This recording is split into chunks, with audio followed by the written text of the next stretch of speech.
Hello मेरे प्यारे दोस्तों, कैसे हैं आप सभी लोग। Welcome back to the channel perfume Guru. आज का वीडियो बहुत ही रोमांचक है, बहुत ही इंटरेस्टिंग है। आज हम उन इवेंट्स की बात करेंगे जिनकी वजह से कुछ बहुत ही आइकॉनिक परफ्यूम्स हमारी ज़िंदगी में आए।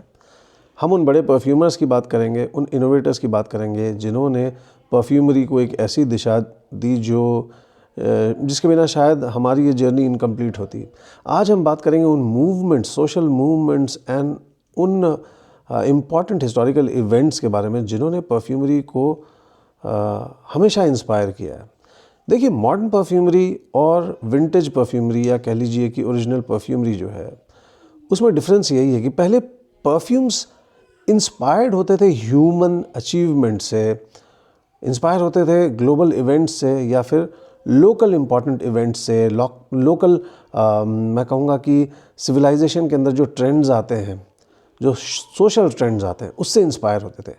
आज के ज़माने में इट्स मोर अबाउट, कह लीजिए कि हम परफ्यूम्स को देखकर या परफ्यूम्स के एड्स को देखकर, 90s से मैं कहूँगा कि उसने हमारे जीने के तरीक़ों को इंस्पायर किया। We become part of this consumerism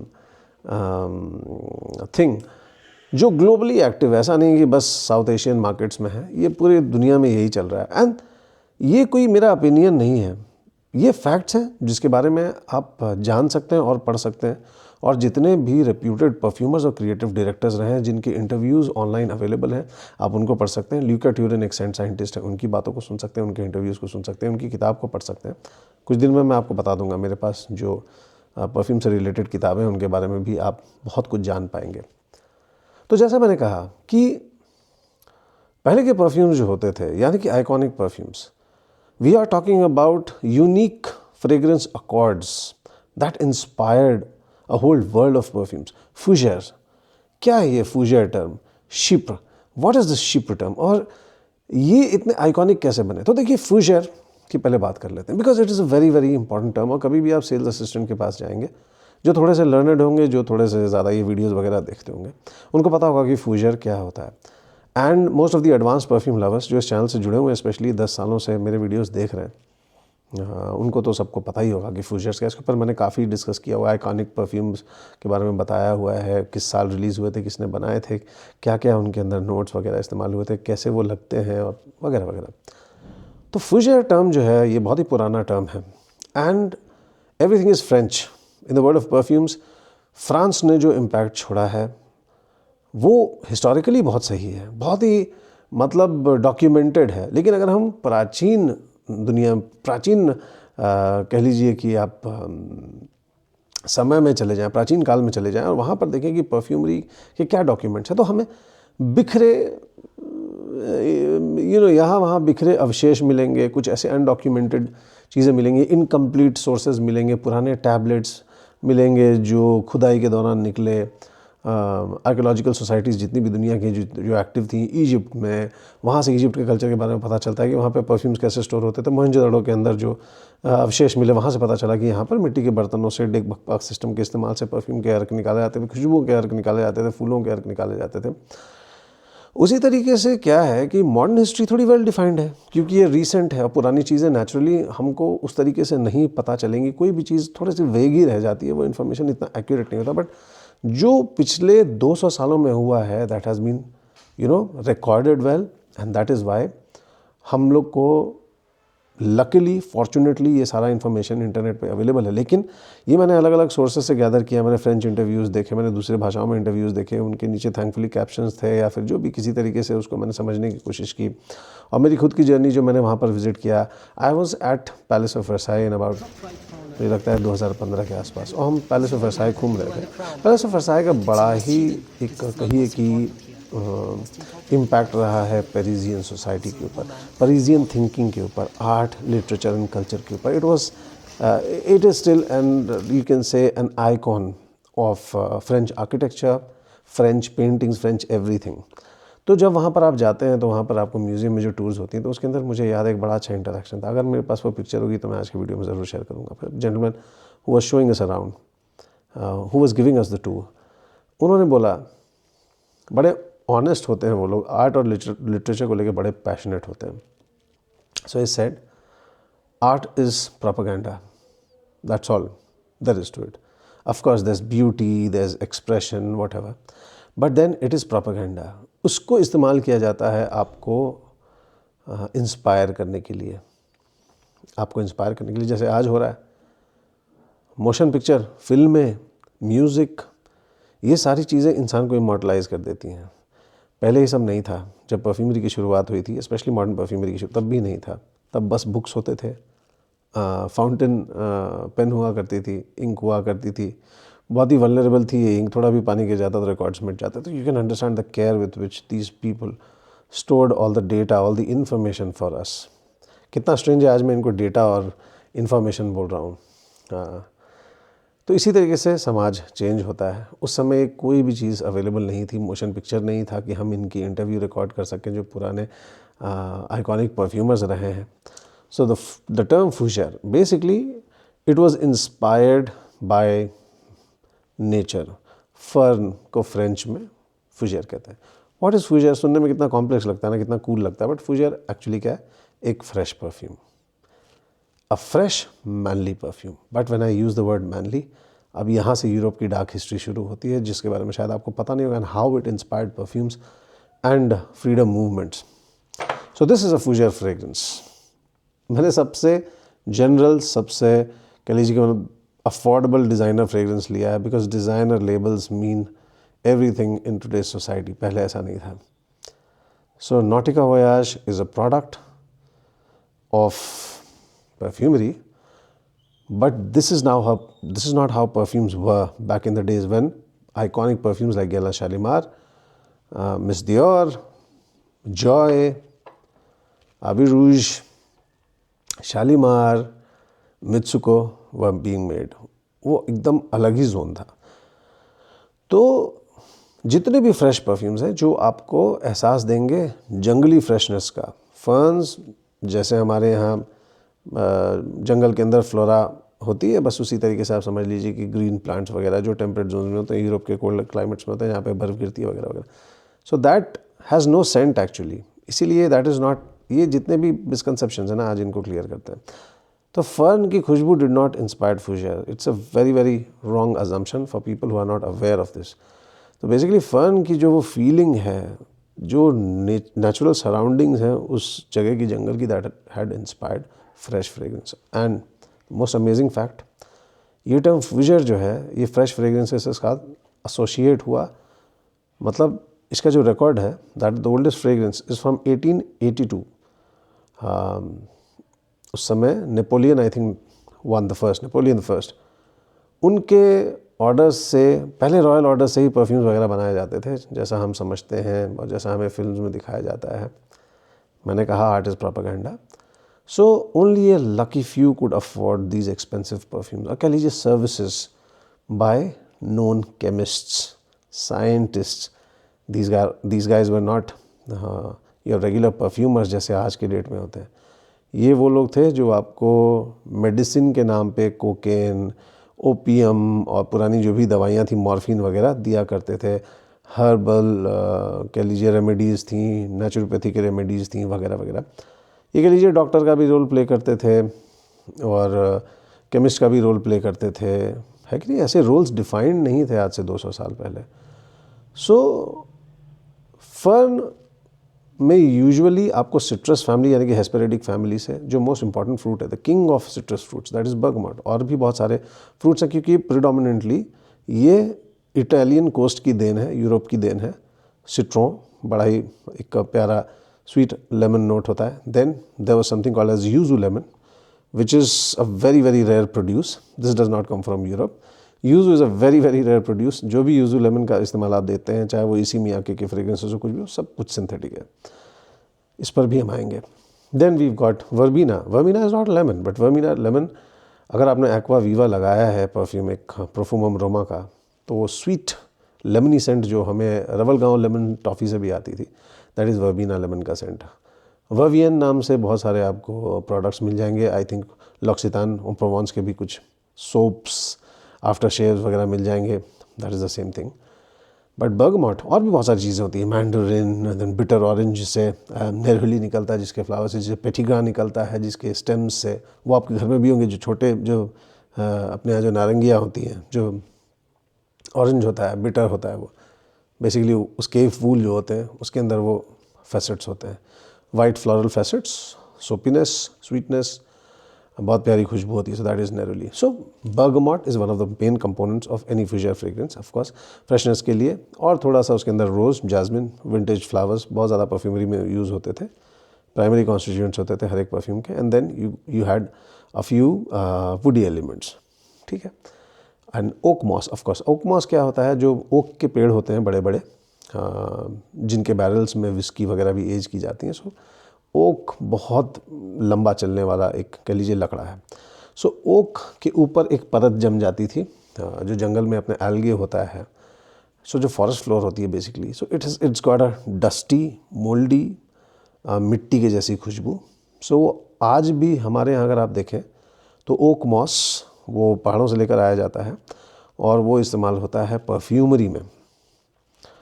and specially अतर शमामा का नाम आपने सुना हो मेरे चैनल पर. अगर आपने मेरा प्लेलिस्ट इंडियन परफ्यूम हेरिटेज वाला देखा है तो आपको पता होगा अतर शमामा क्या है. बहुत ही नायाब चीज़ है, ज़रूर देखिएगा. So oak moss is still being used, but अब वो फ्रेंच परफ्यूमरी में या फिर यूरोपियन जो यूनियन है, क्योंकि अब सारे एक बॉडी के अंडर आ गए हैं, तो वो बैंड सब्सटेंस है. उसकी जगह सिंथेटिक डेरिवेटिव्स हैं, एवरनिल वगैरह जो इस्तेमाल होते हैं आज भी. And Thierry Wasser, who was the last creative director of Gala. He's still there associated with Gala. And it's a family of perfumers. Thierry Wasser was the only perfumer जो Gala family के नहीं थे. So there are no heirs to the Gala family perfumery. And anyway, it was sold to LVMH, Louis Vuitton. उसने सब कुछ खरीद लिया है. So a lot changed with time. So that is a Fougère fragrance. फिर एक category आई शिप्र fragrances की. शिप्र fragrances के अंदर क्या पाया इन्होंने कि शिप्र वर्ड जो है वो साइप्रस आइलैंड से डिराइव्ड है. ठीक है, ये बात तो हो गई. अब बहुत लोग सोचते हैं कि वो वैसी खुशबू जो है वो साइप्रस आइलैंड की वगैरह वगैरह, वैसा कुछ नहीं है. देखिए, पहले के साइप्रस आइलैंड वाज लाइक जैसे हमारे यहाँ सिल्क रूट में चाइना था, जैसे पीर पंजाल वगैरह थे, कराकोरम रेंज था, और लाहौर एक बहुत इंपॉर्टेंट रोल प्ले करता था. उधर अफ़गानिस्तान में एक शहर है वो काफ़ी इम्पॉर्टेंट रोल प्ले करता था. तो ये ट्रेड के दौरान ईस्ट और वेस्ट के कल्चर्स जो मिलते थे, तो जो यहाँ से कुछ परफ्यूम मटेरियल्स आते थे, नेमली रेजिन्स वगैरह, यानी कि पेड़ से निकले हुए जो गम वगैरह होते हैं, ड्राइड रेजिनॉइड्स या रेजिन्स जो परफ्यूमरी में इस्तेमाल होते हैं. तो वो ड्राई परफ्यूम्स का कल्चर था, जैसा मैंने आपको बताया. परफ्यूमम यानी कि फ्रॉम द फ्यूम्स, यहीं से शब्द आया परफ्यूम का. हमारे यहाँ आज भी धूप में हम इस्तेमाल करते हैं खुशबूदार लकड़ियाँ, स्पाइसेस वगैरह. वही कल्चर वहाँ भी था, इजिप्ट में भी था, वही कल्चर यूरोप में भी था, वही चीज़ चर्चेज़ में भी होती थी. यही सारी कल्चर्स जो हैं ह्यूमन कल्चर का एक पार्ट था. तब हमारे पास लिक्विड परफ्यूम नहीं था. लिक्विड परफ्यूम हमारे यहाँ भारत में डिस्टिल हो रहा था, बाय द वे. ये चीज़ आपको अनडॉक्यूमेंटेड हिस्ट्री की बता रहा हूँ. अब धीरे धीरे जैसे जैसे इसके बारे में हम बातें कर रहे हैं तो लोगों को अवेयरनेस बढ़ रही है, because India was very much ahead of most of the western world when it came to scientific development, literature, astronomy वगैरह वगैरह. स्पिरिचुअलिटी तो थी हमारे लैंड में, क्योंकि हमारे यहाँ कोई बहुत ज़्यादा मुद्दे नहीं थे. पानी था, बारिश थी, 3 वक्त की रोटी थी, सब कुछ था. यूरोप में ये सारी चीज़ें नहीं थी. तो दिस वाज स्टिल, जैसा मैंने बताया, ये रॉयल चीज़ें प्रिविलेज्ड क्लास के लिए. साबुन भी वहाँ पे प्रिविलेज्ड क्लास के लिए ही था. और most of the perfumes were made for main. Only a few royal people like Queen Victoria had a very important role in developing these perfumes for women. Were using perfumes. That's all. Local औरतों को, आम औरतों को तो perfume लगाना allowed ही नहीं था. It was a taboo. Women did not have equal rights as men. पहले फर्स्ट वर्ल्ड वॉर तक आप समझ लीजिए, पहले विश्व युद्ध तक तो उनको वो राइट्स नहीं थे. हमारे भारत में भी बहुत सारी प्रॉब्लम थी और बाकी दुनिया में भी बहुत सारी प्रॉब्लम थी. Naturally women, they were coming up.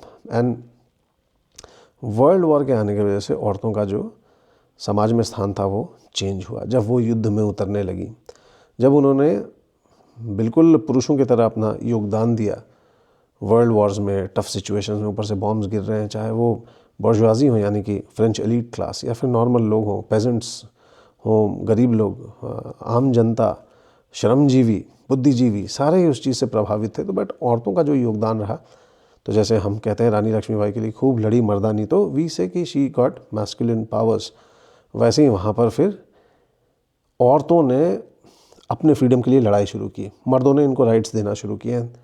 That was a very very important event in French perfumery. तो वहाँ से शिप्र परफ्यूम्स का चलन शुरू हुआ। शिप्र परफ्यूम्स का क्रेडिट दिया जाता है एक बहुत ही मशहूर और मैं कहूँगा आइकॉनिक परफ्यूमर हैं, केमिस्ट जीनियस मिस्टर फ्रांसवा कोटी को। कोटी परफ्यूम्स सैडली अब तो नहीं रहा, बट कोटी शिप्र नाम का ये परफ्यूम जो है, इसने मतलब पूरी दुनिया बदल दी शिप्र परफ्यूम की। हालांकि ये चीज़ कहनी होगी कि जितना भी इनको क्रेडिट दिया जाए for being the father of chypre perfumes, Jacques Guerlain was already experimenting with Chypre perfumes and there were many other Chypre releases। और जैसा मैंने आपको बताया, शिप्र आइलैंड एक आइकॉनिक समझ लीजिए एरिया था, साइप्रस आइलैंड, वहाँ पर ये सारा एक्सचेंज हो रहा था।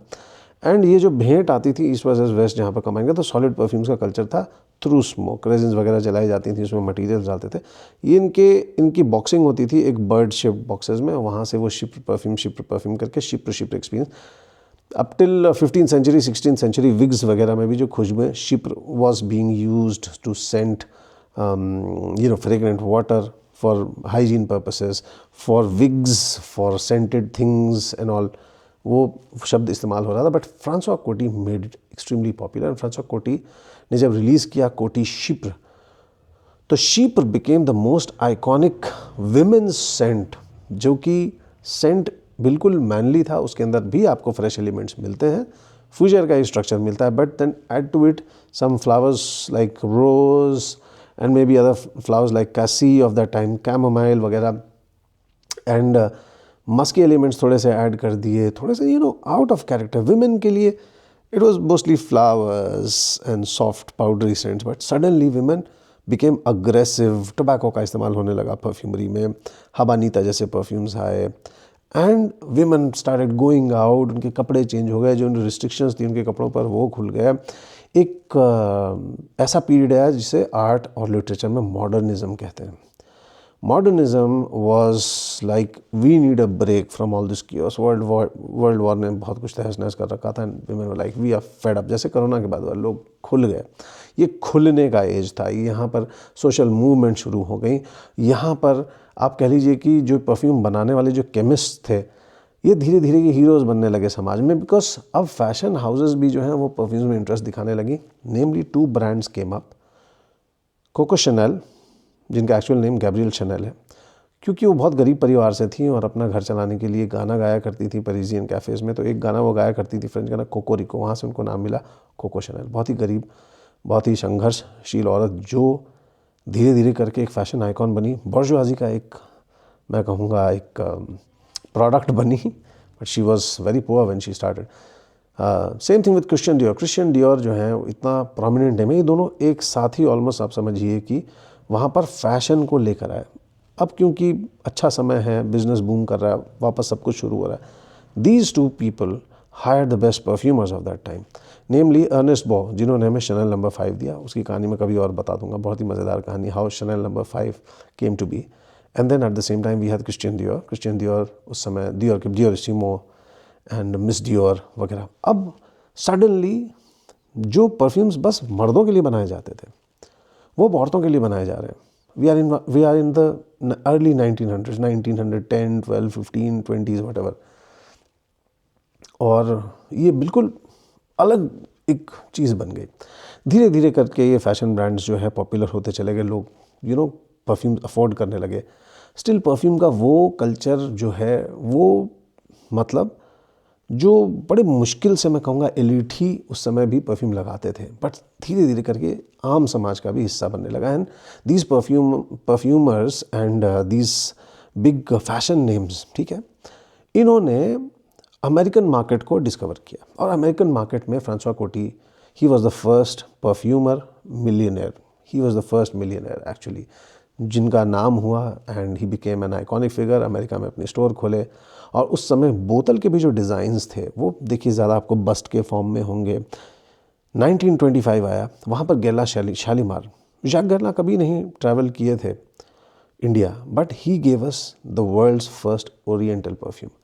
अगर आपको ओरिएंटल शब्द या ये सारे टर्म्स समझने में तकलीफ़ हो रही है तो मैं आपको सजेस्ट करूँगा वीडियो को यहीं पॉज कीजिए और सबसे पहले आप मेरे प्लेलिस्ट पे जाइए ABC ऑफ परफ्यूमरी, या फिर कोर्सेज में जाइए जिसके अंदर आपको 21 वीडियो मिलेंगे। वहाँ पर base to base perfumery course है, सब फ्री है, 21 वीडियोज़ हैं 3-3 मिनट के।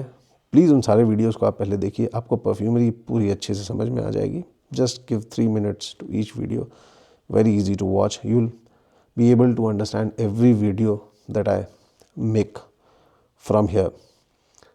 जितने भी डिफ़िकल्ट टर्म्स हैं जो आपको आज तक समझने में तकलीफ़ हो रही थी, नीश क्या होता है, आर्टिजनल क्या होता है, सबको समझ में आ जाएगा। So these guys were hardcore chemists जो परफ्यूम्स बना रहे थे, एंड दीज फैशन हाउसेस। तो पहली बार क्रिएटिव जीनियस मिला मार्केटिंग से, और धीरे धीरे करके ये सारी चीज़ें पॉपुलर होने लगी। सो जैक गैलान इंट्रोड्यूस दिस परफ्यूम इन 1925, और आज 2025 100 साल हो गए हैं शालीमार परफ्यूम को। वो कभी इंडिया नहीं आए थे, but this was supposedly the world's first oriental perfume. ये क्लेम है उस परफ्यूम के ऊपर, and this was inspired by a love story. आप देखिए किस तरीके से नैरेटिव चेंज हो रहा है आर्ट के अंदर। From men's fragrances now we have women's fragrances. Chypre is being worn by women, जिसके अंदर ओक मॉस है, जिसके अंदर लेदर है, जिसके अंदर पचूली जैसे स्पाइसी नोट्स हैं, रेजिन्स हैं, and it is becoming a global thing. Suddenly women are wearing powerful scents. और जो सबसे मज़ेदार चीज़ है, अगर उसको हम इंडियन परफ्यूमरी के टाइमलाइन में लेकर बताएं तो मोस्ट ऑफ दीज आर अतर्स।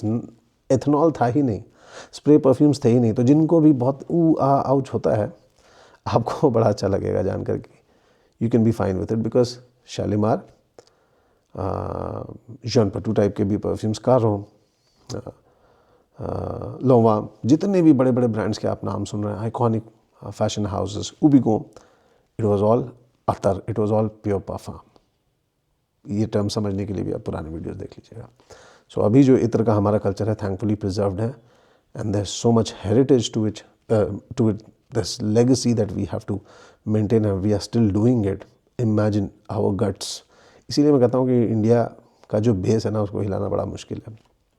और जैसे जैसे आप ये सारी चीज़ें डिस्कवर करेंगे, जैसे जैसे आप पास्ट में जाएंगे, आपको आज जो भारत में चल रहा है उसके लिए अप्रिसिएशन होती चली जाएगी।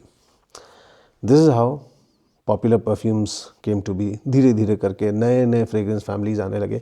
शीप्र के अंदर ही लेदरी शीप्र आने लगा और मस्की शीप्र आने लगा, बिकॉज इन 1920 जैसे शनल नंबर 5 हो गया, उस समय अरोमा कंपाउंड्स आ गए नेचुरल परफ्यूमरी के अंदर। सो अरोमा कंपाउंड्स का एक चलन शुरू हो गया। Aldehydes namely sharp indolic floral scents perfumery के अंदर आ गए। बहुत सारे इस तरीके के परफ्यूम्स थे जो बिल्कुल यूनिक थे नाक को। तो वहाँ पर लोगों को समझ में आया कि अरोमा कंपाउंड्स का इम्पोर्टेंस क्या है। Now tonka bean was discovered. So tonka bean was being used in chypre perfumes. तो टोंका बीन की वजह से भी मैं कहूँगा कि एक जो टिपिकल नोट जो मिला शीप्र परफ्यूम्स को, वो भी बड़ी इंटरेस्टिंग हिस्ट्री कभी बताऊँगा आपको आगे, कभी शिप्र के ऊपर एक वीडियो बना दूँगा। थोड़ा कंफ्यूजिंग है, थोड़े ये टर्म्स वेग लगेंगे, बट आप समझ लीजिए कि ये टोंका उतना पुराना है। And the perfume Shalimar has tonka beans, it has bergamot, and it has one more element that I forgot, which makes the Galenard accord. उसके बारे में हम कभी डिटेल में बात करेंगे। तो इन परफ्यूमर्स के अपने सिग्नेचर्स हुआ करते थे, बट नाउ मैंने कहा मार्केटिंग आ गई, नए ब्रांड्स आ गए, क्रिएटिव डायरेक्टर्स आ गए, जॉन पटू आ गए।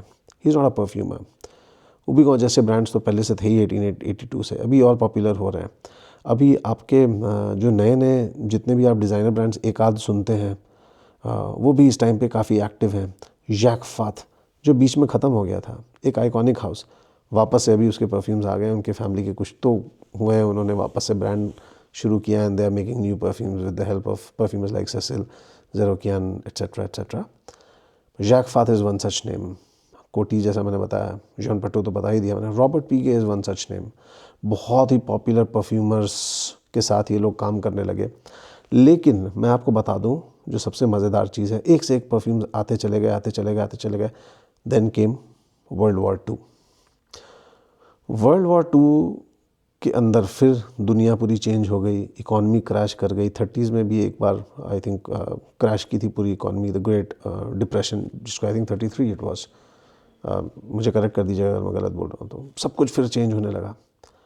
But then world war 2 got over and US ने ये जितने भी नाजी यानी कि नाजी पार्टी और जर्मन के एलाइज थे, यूएसएसआर वगैरह, इनको क्रश कर दिया, जापान को क्रश कर दिया।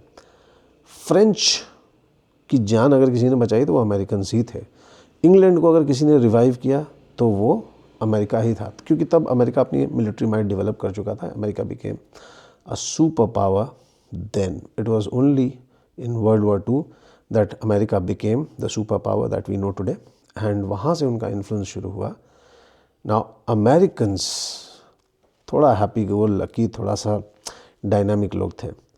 तो ये जो फ्रेंच आर्टिस्ट्स डीपली घुसे हुए हैं आर्ट के अंदर, पेंटिंग, लिटरेचर, ट्रेडिशनल, कंजर्वेटिव, जब ये अमेरिकन मार्केट के अंदर गए तो इन्होंने देखा कि यहाँ डिमांड्स हैं, यहाँ कल्चर्स कुछ हैं, यहाँ के खाने पीने की चीज़ें अलग हैं, यहाँ की म्यूज़िक, फिल्में अलग हैं, यहाँ पे कुछ अलग ही शौक चल रहा है। मोटर हेड्स थे अमेरिकन्स, म्यूज़िक से बड़ा लगाव था, motion picture, and a lot of great scientific innovation has come from the US उस ज़माने से ही, बिकॉज बेसिकली उनका भी तो जीन वही यूरोपियन है। Europeans have very innovative thinking, और एक लिबरलिज्म का जो वेव चल गया था। Now the second wave in art and literature which is post modernism. तो पहले क्या हुआ, मॉडर्निज्म में वर्ल्ड वॉर 1 आया, गरीबी आई, गुर्बत आई, सब कुछ बर्बादी आई। People became kind of organised, spirituality और ये सारी चीज़ें खोजने लगे, जीवन से सवाल पूछने लगे, लोग सुधर गए, डिसिप्लिन में आ गए। But when it came to world war 2 एक अनसर्टेनिटी की वेव आ गई कि यार दुनिया में कुछ भी हो सकता है, क्या हमें ज़िंदगी भर यही वॉर्स ही देखने पड़ेंगे? कोल्ड वॉर चल ही रहा था, सब कुछ चला। So people became more and more free, careless, reckless. Then came the 60s 70s, एक से एक आइकॉनिक परफ्यूम्स उस समय रिलीज़ हुए हैं। Perfumes like Chanel, Antaeus, very very iconic Chypre perfume. Then my favorite perfume of all time, Gela Vetiver. क्या खूबसूरत perfume है, इसके बाद मैं क्या ही बोलूँ। This is also a fougère fragrance, but it is so complicated that you can also call it a Chypre. Then we've got Eau Sauvage. ये Eau Sauvage पफा है, इसके पहले Eau Sauvage द कलोन आया था। The genius behind this is Edmond Roudnitska, उनकी भी हम बात करेंगे। So these are the perfumers, मैं जिनके नाम ले रहा हूँ प्लीज़ इनको याद रखिएगा। Then came 1980s and we got Amouage.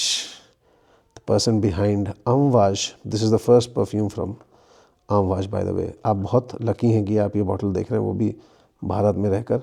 पूरी दुनिया में ऐसे बॉटल्स आपको देखने नहीं मिलेंगे। वैसे मेरा परफ्यूम म्यूजियम वाला वीडियो ज़रूर देख लीजिएगा, 10 साल पहले का वीडियो है, 2016 का, उसके अंदर ये सारी चीज़ें दिखेंगी, बट ये बॉटल नहीं दिखेगा। सो पहली बार the French are now collaborating with the Americans. Now they are discovering oil in the Gulf. Oman जाते हैं, रॉयल सल्तनत से मिलते हैं, सल्तनत के रॉयल फैमिली से मिलते हैं। वहाँ के जो उस समय लीडर थे, सुल्तान थे, वो कहते हैं कि हम अपने कल्चर को थ्रू परफ्यूम्स दुनिया तक पहुँचाना चाहते हैं। वहाँ पर जन्म हुआ Amouage ब्रांड का। सो अभी अगर कोई एक ब्रांड है, आज भी मैं कहता हूँ, जो एक्चुअली रिप्रेजेंटेटिव है मिडल ईस्ट का, ट्रूली वो Amouage ही है, और दूसरा कोई ब्रांड नहीं है, दूसरा कोई ब्रांड नहीं है। Aramis भी अमेरिकन ब्रांड है। This is the only brand that truly gives us the sense of the Arabian peninsula. So this is the first perfume. This is, मेरे पास इसका नया वर्जन भी है, गोल्ड मैन। ये है Amouage का gentleman's cologne. This was not for the ladies my dear friends. आप cultural समझिए, एसोसिएशन, कल्चरल जो उस समय की चीज़ थी वो समझिए। इस तरीके से आया करती थी ये बॉटल। इसके ऊपर लिखा हुआ है the most valuable perfume in the world, और ये पूरे नीचे डिटेल्स दिए हुए हैं, आप अगर पढ़ पाएँ तो ज़रूर पढ़िएगा पॉज करके। And this was made in the factory, produced and packed by Amouage LLC, Muscat, Oman. How amazing, right? तो ये चीज़ है। एंड इसकी खुशबू बहुत मिलती जुलती है Chanel नंबर 5 वगैरह टाइप के सेंट्स है, दियोर के फ्रेग्रेंसेस है, aldehydic, powdery, sweet, floral, rich sandalwoody tones, creamy tones, क्या बात है। आज भी मैं इसको पेपर पे अगर फ्रेग्रेंस को डालूं तो बहुत ही अच्छा लगता है। So this was done by another genius, गी रॉबर्ट। गी लारोश करके भी एक परफ्यूम है, एक परफ्यूमर है, एक कंपनी है जिसके आपने परफ्यूम्स देखे होंगे, गी लारोश का। ड्राकार नोयर आपने सुना ही होगा। सो दैट वाज गी लारोश, दिस इज गी रॉबर्ट। गी Robert was a genius. 50s 60s 70s 80s के अंदर आई थिंक उन्होंने बहुत सारे अच्छे अच्छे परफ्यूम्स हमें दिए। एंड देन 1983 में अमवाश ने अपना परफ्यूम निकाल दिया। उसके बाद अब यूरोप भी थोड़ा वार्म अप करने लगा। उन्होंने ऐसे कोलैबोरेशंस देखे, उन्होंने कहा चलो हम भी अब कुछ यूनिक चीज़ें खोजते हैं, यूनिक खुशबुओं की तलाश में पूरी दुनिया ट्रैवल करने लगे। दस केम ब्रांड्स लाइक जीवोडोन। तो जैसा मैंने कहा, perfumery is not all about art, it's 90% science, 5% art, 5% marketing. That's what it is. ये इक्वेशन चेंज हुआ है आज के डेट में, बहुत कुछ चेंज हुआ है। So marketing is almost like 40% now, 60-40 का रेशियो हो गया ये ratio. So we had our first oud fragrance, और ये ऊद वगैरह तो जलाए जा रहे थे हिस्टोरिकली इंडिया में भी, अगरबत्तियाँ वगैरह, ये सारे सुगंध सार, गंधसार, सुगंध शास्त्र वगैरह में बिल्कुल लिखे हुए हैं। मैंने इसकी बातें भी की हैं, जवादू पाउडर की बात की है, civet musk was being used in India for such a long time वगैरह।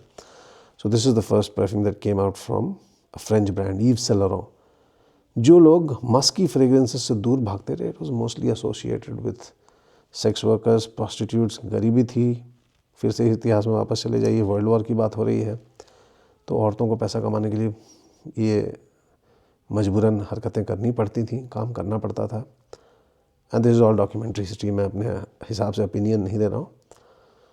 सो आज भी इसके अंदर से खुशबू आती है। I think this was the second generation. जो थर्ड जनरेशन है, फाइनल जनरेशन, वो है मेरे पास, वो भी मैंने दिखाया हुआ है पहले, एक बार उसकी भी बात कर लेंगे। ब्यूटीफुल स्वीट मस्की इंसेंसी सेंट, बिल्कुल भी ऊद जैसा नहीं लगता, but this was the first time जब अरोमा केमिकल्स की मदद से, ऑल्टरनेटिव सेंट्स की मदद से ऐसे एग्जॉटिक सेंट्स परफ्यूमरी में दिए जा रहे थे। और ये सारी चीज़ें घूम फिर कर डेविड ऑफ कूल वाटर आया, a new wave of aquatics, ozonics, so many new families. जो ओरिजिनल 6 फैमिलीज़ थी, 4 जो मैंने आपको बताया, फ्रूटी, फ्लोरल, एक और बताया था, आप मुझे रिमाइंड कर दीजिएगा, एंड देयर वाज ओरिएंटल, वो तो हमने देख ही लिया विद द बर्थ ऑफ गैला शालीमार, यानी कि बाहर के एलिमेंट्स आने लगे, वनीला वगैरह के। Vanilla was the first thing which was used, और टोंका बीन्स वगैरह वगैरह काफ़ी इस्तेमाल होने लगे, दोज वर ओरिएंटल सेंट्स। और अब जाके तो पता नहीं कितने सैकड़ों क्लासिफिकेशंस बन गए। This can be classified, the watermelon accord is totally synthetic, the sea element here जो which will remind you of fish, the smell of fish, the smell of sea water, oysters वगैरह वगैरह, that is cologne, materials like cologne, sascalone, there's ambroxanide, ambroxanide is ambroxan जो trade name है, so ambroxan, ambrofix वगैरह fixatives आ गए, these are all synthetic compounds, so this can be classified as a fresh, fruity, floral, fougere type fragrance। अब आप समझ गए। इसी तरीके से फ्रेग्रेंसेस को अब क्लासिफाई किया जाएगा, और हर दिन कुछ नया आता है, और शिप और फूजर फ्रेग्रेंसेस का जो ये टर्मिनोलॉजीज़ हैं ये अब डाइल्यूट हो रही हैं, because now as we have seen America अब एक डोमिनेंट मार्केट बन गया है fashion, beauty, perfume industry, innovative industries के लिए, केमिकल्स के लिए। At the same time the Swiss have come up with this big firm called Givaudan. And Givaudan is hiring the best perfumers in the world, the best noses in the world, the best tasters in the world.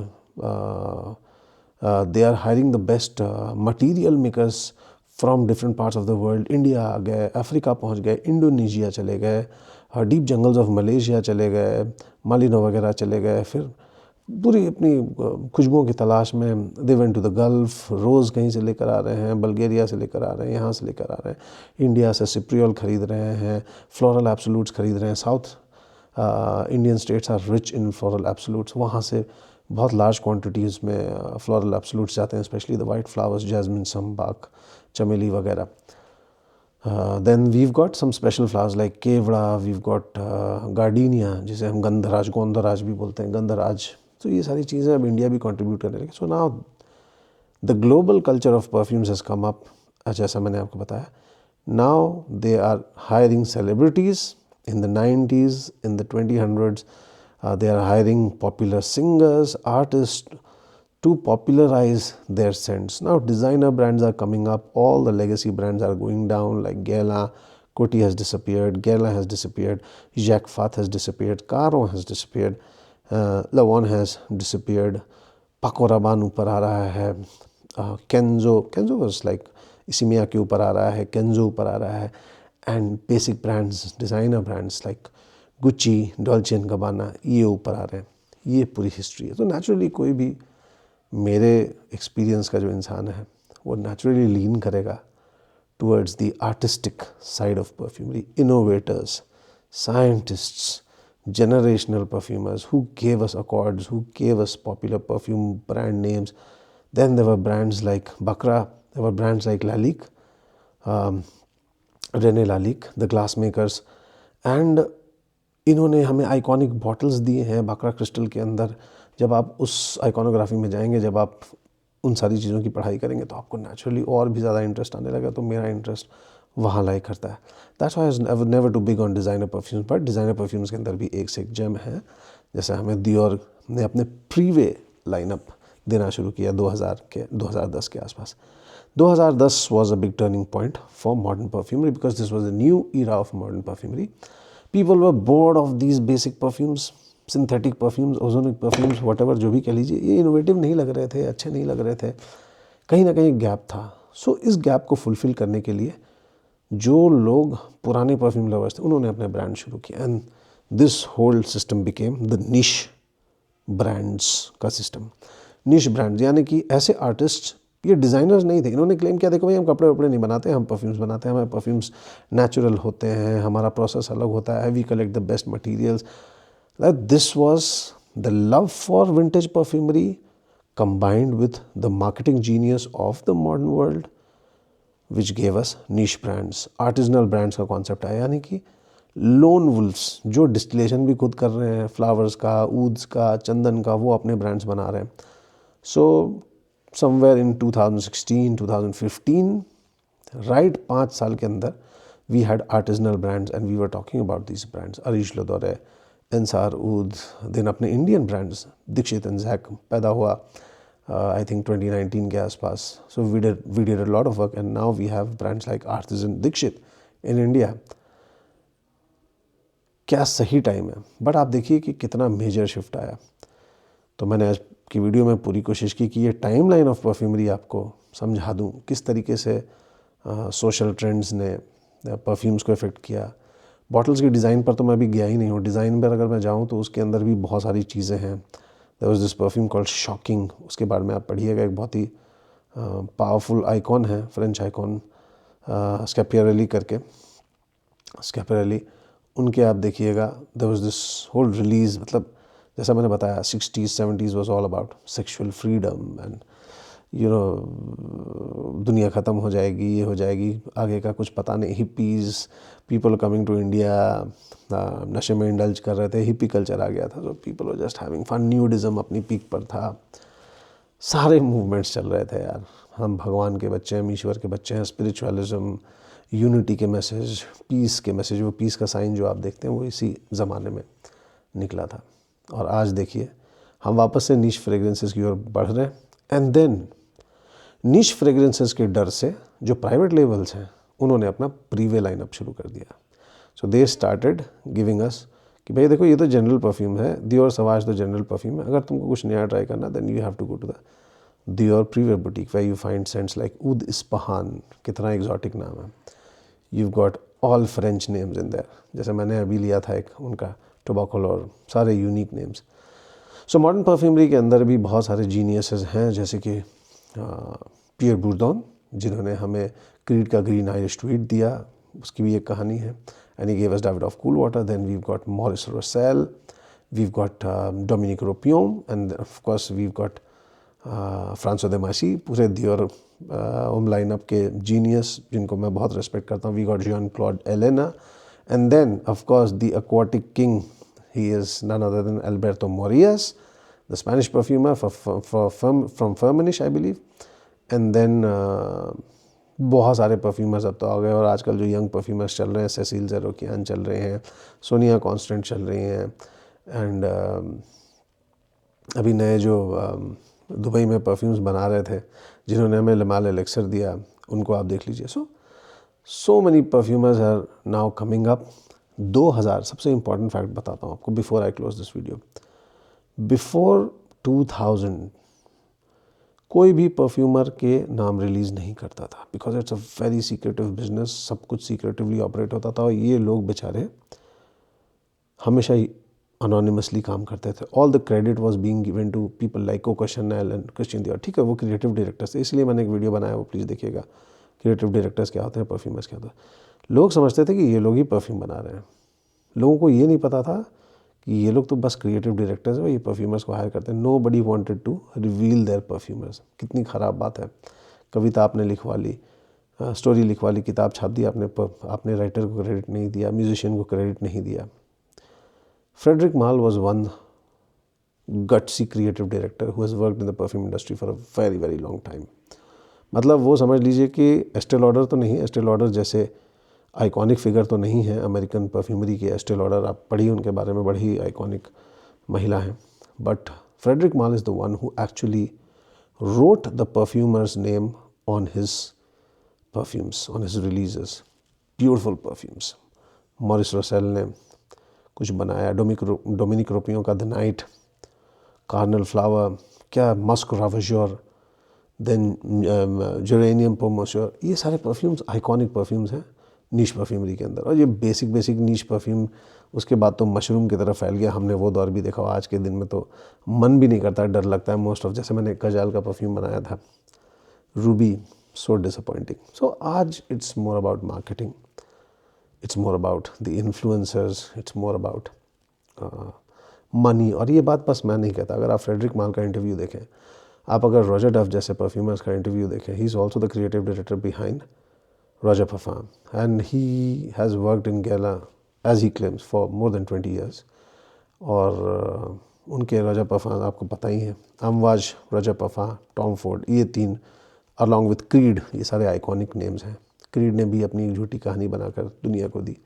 सबको पता है अब internet के आ जाने की वजह से ये इन्फॉर्मेशन आपके फिंगर टिप्स पे है. मैं कोशिश करूँगा इस तरीके के जो भी आइडियाज़ या यादें मेरे दिमाग में हैं, कुछ इंपॉर्टेंट चीज़ें जो मैं आपके साथ इस तरीके के लॉन्ग लेक्चर्स में डिस्कस करूँ, ज़रूर करूँगा. मुझे पता है ये वीडियोज़ लंबे हो जाते हैं, लेकिन ये वीडियोज़ सबके लिए नहीं है. ये वीडियोज़ उन लोगों के लिए हैं जो परफ्यूमरी की तलाश में कहीं ना कहीं इतिहास से जुड़ गए. उन्होंने खुशबुओं से अपनी शुरुआत की, लेकिन अब ज्ञान लेकर जा रहे हैं, एक्सपीरियंस लेकर जा रहे हैं. पुराने उन पैशंस को एक बार फिर से री एक्सपीरियंस कर रहे हैं. उन सारे एक्सपीरियंसेस को फिर से समेट कर अपने जीवन के आधार में परफ्यूमर्स के स्ट्रगल्स, क्रिएटिव डायरेक्टर्स से इंस्पिरेशन ले रहे हैं, परफ्यूम्स की मार्केटिंग से इंस्पिरेशन ले रहे हैं. मैं भी आगे जाकर एक परफ्यूम ब्रांड भी अपना खोलें, परफ्यूम इंडस्ट्री में काम करना चाहें, उन सबके लिए एक अच्छा इंस्पिरेशन बनेगा. एंड यही मेरी कोशिश रहती है कि आपको रिव्यू के अलावा भी कुछ दिया जाए. And I hope you had fun today. आप इन परफ्यूम्स को हो सकता है ख़रीद ना पाएँ, लेकिन कम से कम आपको पता तो हो कि ये क्या है. महज एक शो ऑफ करने की चीज़ नहीं है, एक बस कलेक्ट करने की, just for the sake of collecting and showing off to people. I don't do that. I mean hardly 1 or 2 of my friends or family has ever seen my collection. That's how I am, because this is something very personal to me. I love history, I love geography, I love reading about people and taking inspiration from their struggles. तो ये चीज़ मैं करता हूँ, मुझे अच्छा लगता है. And I hope I can inspire my younger generation with all this knowledge too. नहीं भी हुआ तो कोई बात नहीं, कुछ तो सीख ही लेंगे. तो ये चीज़ें हैं दोस्तों. और फ्रेंच टर्म्स कैसे इनको प्रोनाउंस करना है, ब्रांड नेम्स को कैसे समझना है, आप भी धीरे धीरे कोशिश कीजिए, बहुत मज़ा आएगा. चलिए फिर मिलते हैं. और अगर इस वीडियो में कुछ मिसिंग रह गया हो जो मैंने बोली हो, क्योंकि रैंडम वीडियो, कमेंट सेक्शन में लिख दीजिएगा, मैं उसको ज़रूर कंप्लीट कर दूंगा बाकी अगली वीडियोस में. चलिए फिर मिलते हैं एक और धमाकेदार वीडियो के साथ. तब तक के लिए टेक केयर, हंसते रहिए, मुस्कुराते रहिए, खुश रहिए।